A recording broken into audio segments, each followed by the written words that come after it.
नमस्ते, जय शिवराय. तहसीलदार साहेब, पिंपळगाव जोगेची बातमी माझ्या कानावर आली. मी जरा काश्मीरला आहे, जम्मू काश्मीरला एका लग्नानिमित्त आलो होतो माझ्या कुटुंबासाठी. मी जलसंपदा विभागाशी बोललो.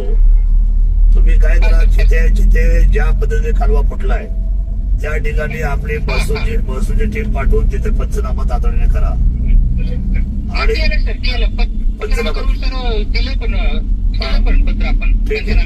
दिले ना, ठीक आहे. आणि पंचनामा वेळेमध्ये होणं गरजेचं आहे. बाकी शासन निर्णय करण्यासाठी मी जलसंपदा विभागाशी पण बोलेन आणि कृषी विभाग आणि महसूल विभागाशी पण बोलू. ठीक आहे. आणि मुख्यमंत्र्यांच्या पण खानावर घालेल. पण ते पंचनामा तुम्ही करून पाठवून दिलाय पुढे. जिल्हाधिकाऱ्यांना पण पाठवून द्या पत्र. त्यातलं एक पत्र जिल्हाधिकाऱ्यांना पण पाठवा. आणि एक जलसंपदाच्या माध्यमातून आहेरराव म्हणून मॅडम आहे, आहेरराव पुण्याला, तर आपले नंदोर साहेबांच्या माध्यमातून त्यांच्याकडे पण पाठवा. मग मी आल्यानंतर त्या सगळ्या गोष्टीचा न्याय निवाडा करेल. ठीक आहे. ओके. बाकी ठीक चाललंय सर्व. पाण्याच्या बाबतीमध्ये पाण्याच्या बाबतीमध्ये टँकरच्या बाबतीमध्ये काळजी घ्या.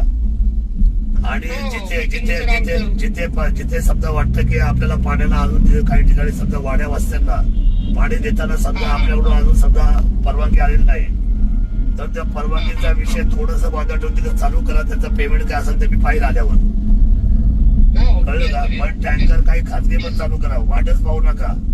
आणि कोपरा, मांडवा, जांभूळशीला शुद्ध पाणी प्यायला ते काय करतात, हे बाकीचे लोक तिथलं कालडं पाणी दाखवून फक्त बातम्या करतात. तो त्यांचा वेगळा विषय आहे. पण यांना देताना मात्र तुम्ही शुद्ध पाणी प्यायला द्या. त्यांना टँकरचं पाणी प्यायला सांगा. बिलकुलही ते खालचं पाणी कोणी वापरायचं नाही. त्यांच्या आरोग्याचा विषय महत्वाचा आहे. बाकीच्या ह्या साईडला दत्ता गवारी झालं किंवा ही सगळी टीम आपली काम करते आहे. वरच्या भागामध्ये तुम्ही त्यांना सपोर्ट करा. या बाजूला कोपऱ्या मांडव्यानं तो विकास राऊत ही टीम काम करते आपली.